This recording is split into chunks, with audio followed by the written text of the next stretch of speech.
Eagle looking great. Your go. Hello, everybody. Welcome back to another episode of the Sci-Fi Wise Guys Horror in Space. October in or space. Terror. I'm having a hard time reading this movie poster. Nizo Spazio. I think that's what that says. Okay. That's a butchered Italian there.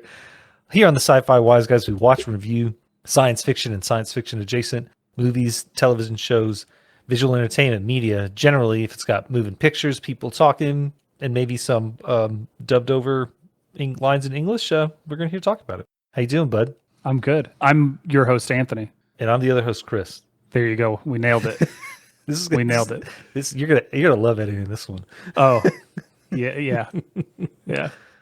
I'm gonna make you start paying someone else every time you mess one up, and I have to go through and butcher it. Do we just make it good? I'm just gonna you know what? You pay this guy in Fiverr to just do all the hard parts. I'll go through and do it. Just have a whiteboard. And just turn and make them up. Yes. So this is Horror in Space Month. Our theme for this October, we're watching horror film, science fiction horror in space. You asked how I'm doing. I'm doing really well, Christopher. Excellent. Drinking coffee again, huh? I just have to have a little cup so I can get through this conversation with you. Sorry, buddy. Fair enough. Yeah, I got to say a little bit of whiplash, I think, with our with the movie we just watched for today's episode. Yes. Compared to the last thing we recorded, which was Event Horizon, honestly, there's some similarities that I'm really excited to get into, but man, could they not feel more different. Yeah, I think while Event Horizon intentionally serious in every single stretch of the imagination, I don't think there's one unintentional comedic moment in that entire movie. And I've seen it a bunch of times.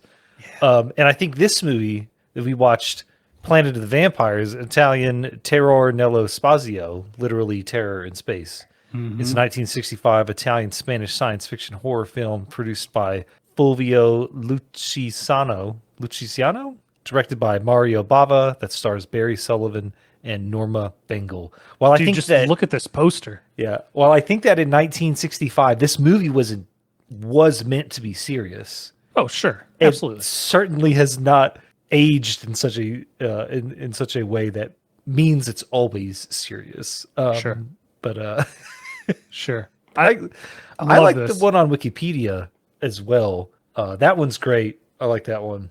Let's see if I can zoom. That one looks like it gets so small. Yeah, that one looks the quality is horrible. Galactus from the second Fantastic Four movie. Look, it's like a Aurora Borealis in space, but it's the shape of a skull. That's awesome. Yeah. I also have this poster.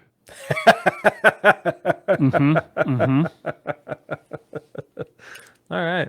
Yeah. Fair enough. I feel looking at this print, this is obviously done way later. I don't feel like this came from 1965. But it looks like a Farscape typeface. Almost, right? Is that me? No, it's pretty cool. It's got two different fonts going on here. It's got the Stargate typeface and then maybe the Farscape. Are you looking at Farscape right now? Yeah, it's Is it close? Or did you make that up? Farscape is like a weird futuristic Art Deco typeface, and this one is not. Oh yeah, okay, I can see. When are we doing the Farscape review? Don't tease me like that. How much time you got, buddy?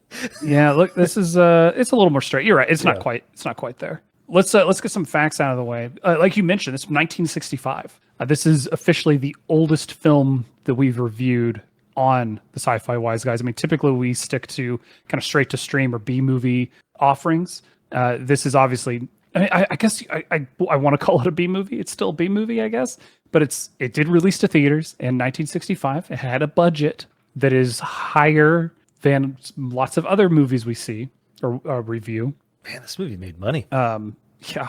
Let's see. A blurb on IMDb.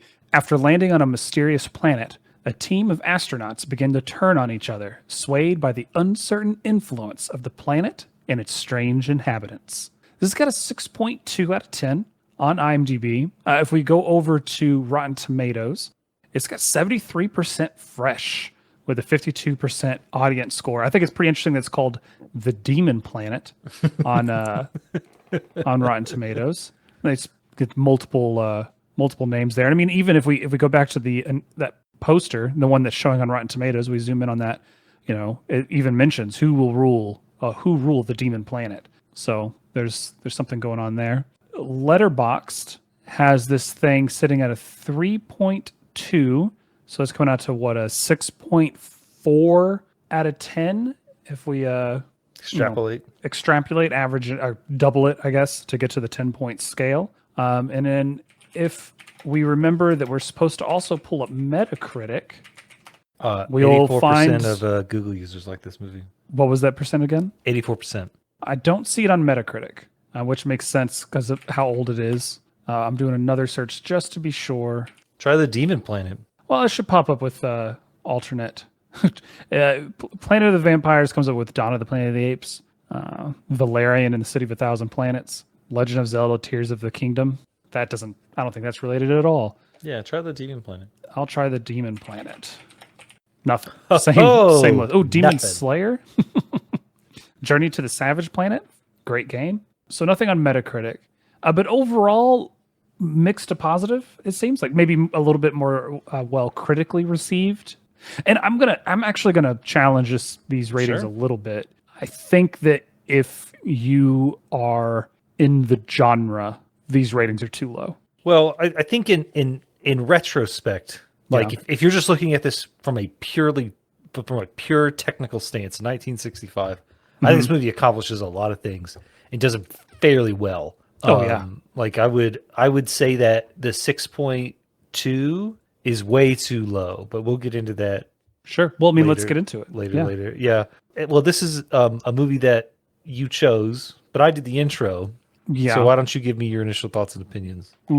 I mean, there's so many different ways to go about discussing this movie because there's a bunch of different lenses to see this movie through, right? Color scope, yeah.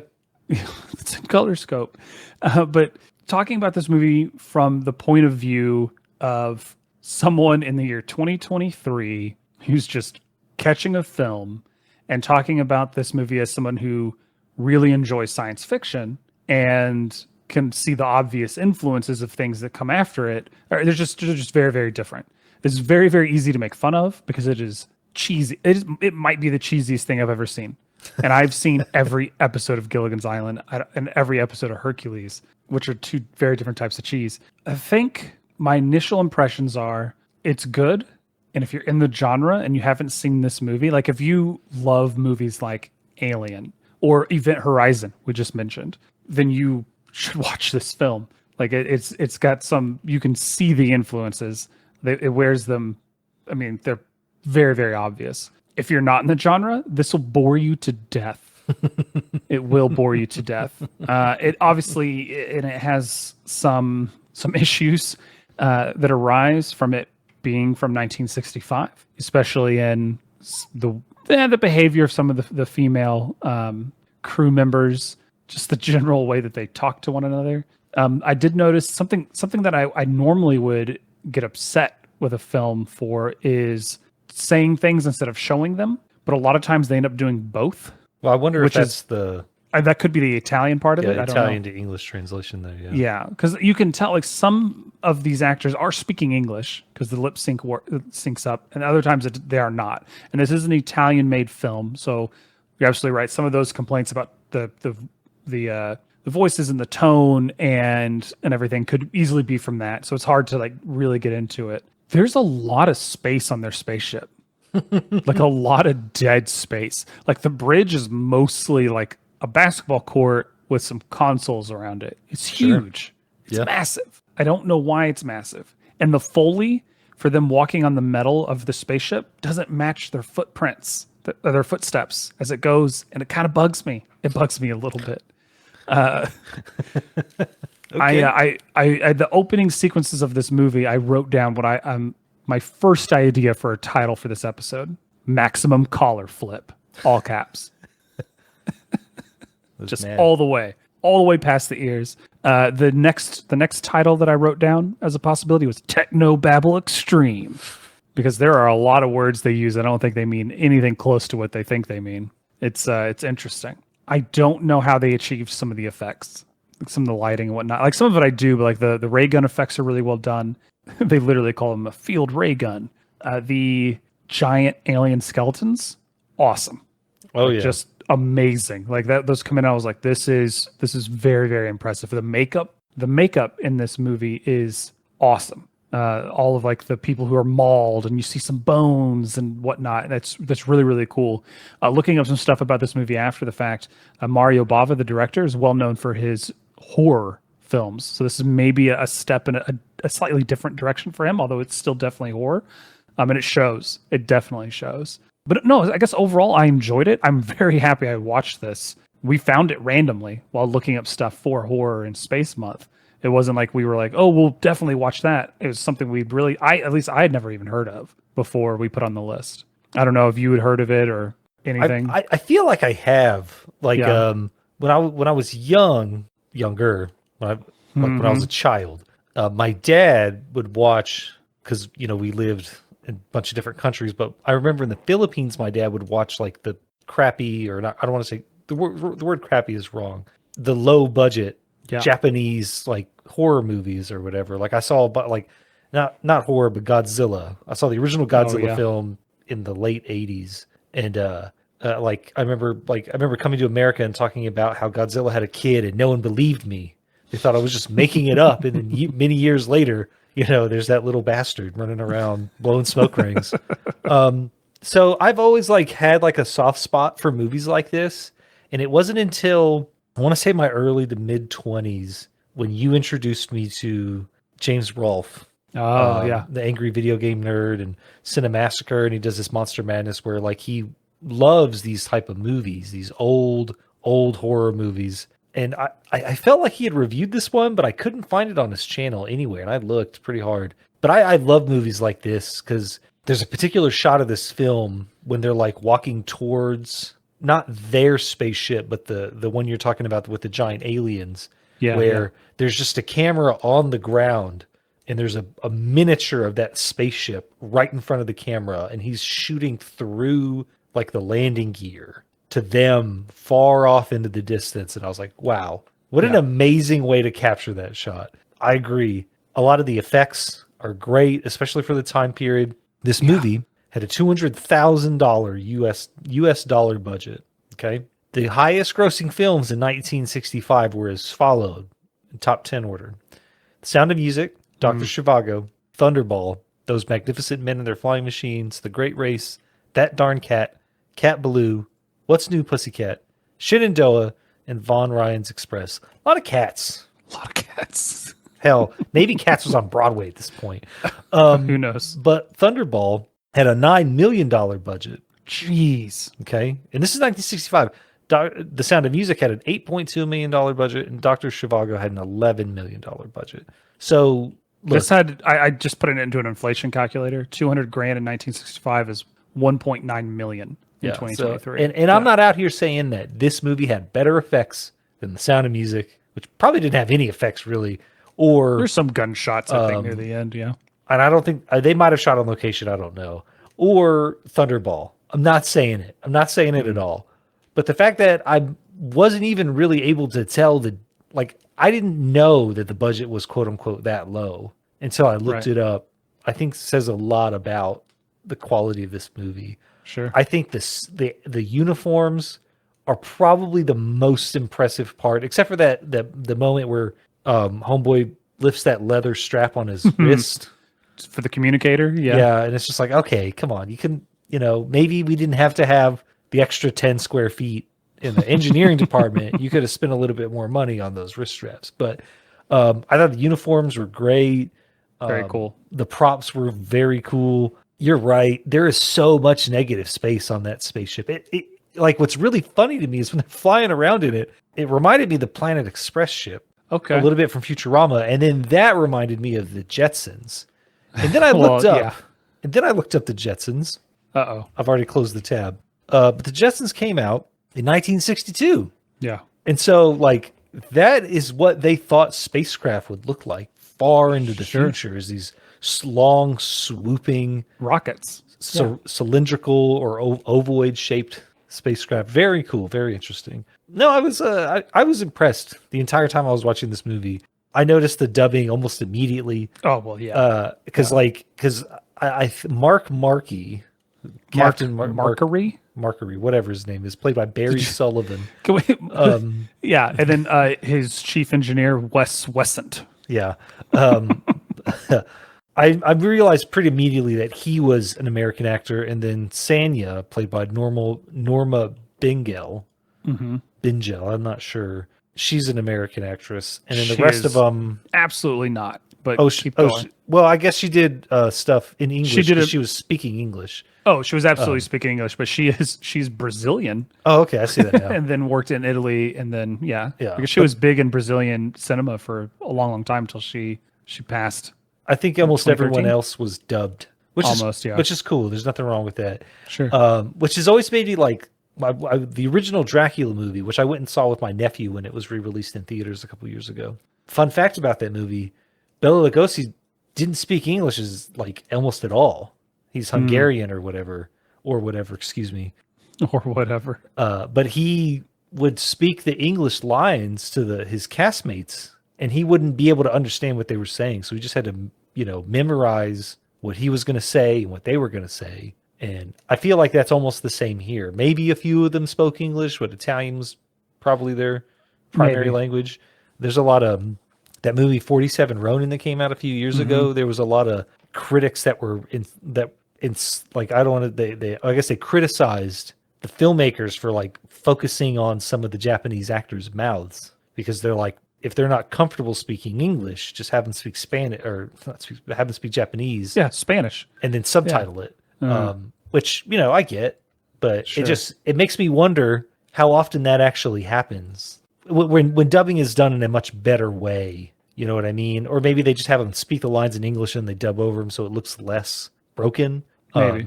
But yeah, some of it I feel like was because I definitely noticed some dubbing, like people are speaking English, but there's recording over it with new English lines. So it could just be the quality of the sound stage, that type of thing too. Yeah. We can give the plot away here a little bit. Oh yeah. Well, before you do that, I did pull up a picture of these uniforms with their extreme collars. Yeah. Look at these things, man. They're great. I love them. Like I kind of want one. Me too. Like, and when he unzips the pouch and pulls out the key card or whatever out of his pouch, just like, man, like these things, like they make sense. They're futuristic flight suits. And I like that the other ship had red accents or like red badges and stuff. Yeah, just a little bit different. It's pretty cool. So, give the plot away a little bit. There's two spacecraft. I don't know what they're doing. They're exploring. Yeah. They're traveling to a planet for unknown reasons, and they crash land, and then everyone just starts trying to fight each other. And as it turns out, they've landed on a planet where there's a life form that exists in a different vibrational frequency. Okay. Yeah. But can act almost like a parasite and infest another human body or infest a humanoid body, as long as it's consensual, because these aliens are all about consent, apparently. Yeah, we'll totally take over your host, but only if you're cool with it. Yeah. I think they can't if it's not like like the mind isn't open to it or something. Sure. Yeah. But then some hijinks ensue. Spoilers in 3, 2, 1. I've got an idiot of the movie coming up. Oh, for sure. Mark Markey or whatever his name is, Marky Marks. No, I just think, like, plot aside, like the plot's nonsensical in almost every sense of the word. A lot of the decision making is really weird, but I get you're stranded on a planet. You're not sure what to do. But I think like the story itself is actually really interesting. Like there's these aliens. Like I feel like this is a Star Trek episode. Aliens that make you come to them. They crash your ship and then almost force you to get off your planet. In fact, I think they made a movie out of that. They invented a stepbrother or a half brother, just for the whole point of that movie. But as it turns out, it then becomes less like a invasion of the body snatcher situation to like more of the Thing. Yeah. And then these aliens then discover Earth. And now, well, yeah, that's the biggest spoilers, I think. yeah, At the end, that's a pretty. I actually enjoyed that twist at the end. yeah. I was like, so they're not Earthlings? What? Yeah, that's pretty cool. I'm a little upset we gave it away. Edit it out then. No, I won't. I don't. You already messed up the beginning. I'm not going to edit this. Fair. No, I agree. Like it's a little nonsensical, but it's still like, I don't know. I think it flows. Some of the decision making is a bit odd, but looking at it through the lens of what is that? 80 years ago? No. 60 years ago? Wow, I cannot. It's like 1960 to 2000 is 60 years. That's how my brain went. Not true at all, everyone. I review films, not math. Yeah, 60 years ago. I mean, maybe it's just different. It is, it's interesting, and I'm trying not to view it through the lens of like my modern lens says that this movie is a little problematic, and it's a bit odd, but I like it. I think there's some bad science in there, and not only is there bad science, like you can make stuff up. You know what I mean? Like it's science fiction, right? Science fiction, fantasy, horror. You can do anything you want if you need a plot device for something. So they needed a countdown, right? How long can we stay on this planet? And they're like, oh, we can stay here 3 days, but if we stay any longer than that, the orbit will pull us out of reach of where we need to go, which doesn't make any sense. Like it's a translation. You think so? I don't know. No, I mean, like when Homeboy was writing the script, whatever he said originally didn't make it. Maybe. Yeah. Because the planet moving slightly further away doesn't impact your ship. They can obviously travel at faster than light speeds. Yeah. And if it does, you could just wait. Because in a year, depending on the orbit of the planet, I suppose, the orbit goes and then it comes back. If it's like if they were landed like on a moon, right? And the moon is orbiting another planet, and that moon has an elliptical orbit, right? Mm-hmm. And so it passes so far like outside of the gravity well, like maybe they can't use that gravity well to slingshot. Sure, that's what I'm saying. It's like they could have technobabbled their way out of it. They could have come with anything else. I think that was the one piece where it's like, that's odd. I don't think that's true at all. Also, I'm going to go ahead and give away my idiot of the movie. Okay. I'm ready. Are you ready? Mm-hmm. My idiot of the movie is Sonya, because she goes on a derelict alien ship full of dead aliens, sees a glowy button, and is like, you know what? I'm going to touch it. I'm going to touch it. Then she gets shocked with 200 volts, whatever that, okay. And that's just dumb. Like, yeah, no, it's real dumb. And then later, when they're on the other quote unquote human ship, right? They're getting the meteor, they're getting the shield system back, right? The meteor deflector or whatever. She's standing guard watching him do it instead of, turning around and actually standing guard. I was just looking at her like, what are you doing? Why are you just watching him work? Start guarding. And then she gets snuck up on by like in the most lazy way. So she's definitely my idiot of the movie through and through. No, my idiot of the movie is Captain Markinson Malarkey, for one completely legitimate reason. So they crash land on this planet. They go to the other ship. They find a bunch of dead people, right? They're like, oh crap. And when they landed, they all tried to kill each other, right? So obviously there's something there that's messing with them. Takes no precautions, really. Oh, everyone has to watch each other. Oh, because that's going to solve the problem. Everyone he leaves alone disappears. We never know what happens to him. And then the only two survivors from the other ship that he ever finds, he just invites them on in. Come on, grab a bunk, get you some chow, man. We're out of here in a couple days. Doesn't guard them, nothing. And lo and behold, surprise, surprise, they've been infected by vampires, quote unquote vampires. I don't know, just like idiot. Mark's an 100%. Idiot. His brother's an idiot. Everyone on the ship's an idiot, but he's the captain. So he's responsible for all the other idiots. But yeah, no, like, and just like when all the weirdness happened, and when Tiana is like, oh, I saw that guy. Yeah. Like I saw, like he was dead and he was alive, and they're just like, yeah, you must be imagining that. No, bro, I imagined when you tried to strangle me 20 minutes ago. That's what I remember. Well, that's also the whole like, she goes into hysteria or whatever. Yeah. The portrayal of the female characters is a bit on the nose for 1965, I suppose. Yeah. I'm surprised he didn't slap her and ask her to make him a martini. Yeah, it was a bit much. Which is interesting because Sonya she's the same way. She's prone to it, I suppose, would be the way you'd put it. But she's still like shoots a bunch of dudes and is generally competent. Besides the idiocy, in a few scenes there. So, what I would like to talk about a little bit more is Mario Bava. Sure. Also known for a bunch of sword and sandal movies, which is really kind of cool. Which I guess are big. Like so in different cultures, you focus on your mythology, right? Like in America, made a lot of westerns. In England and in Europe and in France and Germany, like they make a bunch of medieval movies, right? About kings and queens and stuff like that. Sure, but were our westerns made in America? Or isn't that the whole point of a spaghetti western? Is that it was made in Italy? No, I'm talking like John Wayne western style or whatever. Sure. So for this guy being Italian, made a lot of sword and sandal movies, which is I think really really neat. So Wes Weskin. Which is great.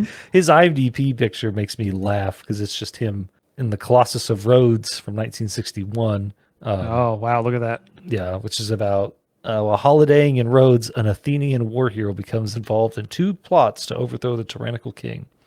Cool. Crazy.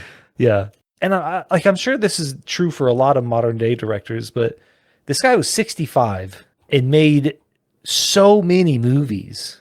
Like he made a movie. He was uncredited cinematographer in 1998 for a movie called Rabid Dogs. This dude's like filmography is amazing. He directed 39 movies, was a cinematographer for 79, wrote 21, and was a special effects artist on 36 of them. It's just crazy that he was like, yeah, I'm going to make these movies about gladiators in ancient Rome and ancient Greece. I'm also going to make movies about vampires in outer space. No, why not? And maybe in the early 60s or maybe in the 60s, when he was making movies, you could do that. And who knows? I mean, I don't know what it was like in the Italy, right? The Italian movie making business. But I mean, just for Planet of the Vampires, Mario Bava directed. He has a writing credit. See if he's listed anywhere else here. Not seeing it. Special effects, uncredited. Yeah. So yeah, definitely got his fingers on a lot of pies. Yeah. No, it's just very cool. It's really cool. Looking at me, like you said, he made a lot of stuff from the 40s through the 70s. Obviously, very talented. We didn't. I mean, looking through his list, is obviously he loves horror. There's a lot of horror in here. Just based off the names: The House of Exorcism, Lisa and the Devil, A Bay of Blood, Bearing Blood, Hatchet for the Honeymoon, Knives of the Avenger, The Evil Eye, Danger, Black Sunday, Diabolic. Lust of the Vampire. So I don't know if there's going to be anything else that we could watch of his for the podcast in the future, but we should look up some of his contemporaries. We should do more old science fiction, especially if it hits any sort of theme we're doing. Just to mix it up every once in a while. I have requested on more than one occasion we watch Metropolis, which is widely considered the very first science fiction movie. First big one for sure, yeah. Well, I would be down to put that on the list. So this was based on an Italian short story. 21 Hours of Terror, right? One Night of 21 Hours by Renato Pestriniero, I'm going to say. Pestriniero. I found one translation of this. No, I did not. I mean, I found where the translations are, but I can't find them to actually get them, if that makes sense. Yeah. So I don't know how... And obviously, the writer of the short story isn't credited for the screenplay or the original story adaptation or anything. So I don't think he was involved in this at all. He's still alive. Is he really? Yeah. Nice. Is he still pumping out Italian science fiction short stories? I don't know. Let's look him up. Renato Pestriniero. Let me butcher his name a few more times. His last release that I can see was 2006. I'm looking up I looked him up on Amazon. I don't know. I don't know what this is. It's in Italian. Yeah. It's all in Italian. There's not a lot going on here, but it's mostly science fiction. Look at this, the artwork on this, whatever this is. French edition from 1987. I don't know how to pronounce this. Let me pull that up. Look at that giant lizard. Yeah. Lady riding the giant lizard. That's really cool. Really, really cool. Yeah. His last book, his last thing, apparently it's called Ce Verificado un error, which roughly translates to an error occurred. Interesting. when I look him up, it pulls up the Italian Wikipedia. Let me see if I can force this page into English. Nope. Yeah. Yeah, he does not have an English Wikipedia page. Does have an Italian one, so that is interesting. Well, this was a lot of fun, man. I'm glad we got this. This almost feels like a little bit of a palate cleanser. Like, so we just watched Event Horizon, and then we're about to watch Alien. I mean, and I say that we're recording these. We're also reviewing Lower Deck season 4 as it comes out. So we'll have. I think that's technically the next thing we'll record, or that'll be a live stream. But as far as the mainline episodes go, the next thing we're watching for horror in space is Alien. Probably the thing most people think of when they think horror in space. They probably go right to Alien. So we're putting it right in the middle of the month. Should be a lot of fun. If y'all have suggestions for other science fiction we should watch, classic or otherwise, you can email us, scifiwiseguys@gmail.com. We're also on all the socials. I say all, let me list them. We're on Twitter or X or whatever. We're on Instagram. We're on Threads. We're on Blue Sky. Just Sci-Fi Wise Guys. You'll find us there. You can DM us or just add us or whatever it is on that particular platform, and we'll get the message. Stay healthy, stay hydrated, and don't trust survivors from a wrecked ship where everyone killed themselves. Yeah, I think that's solid. Thanks, guys. Bye.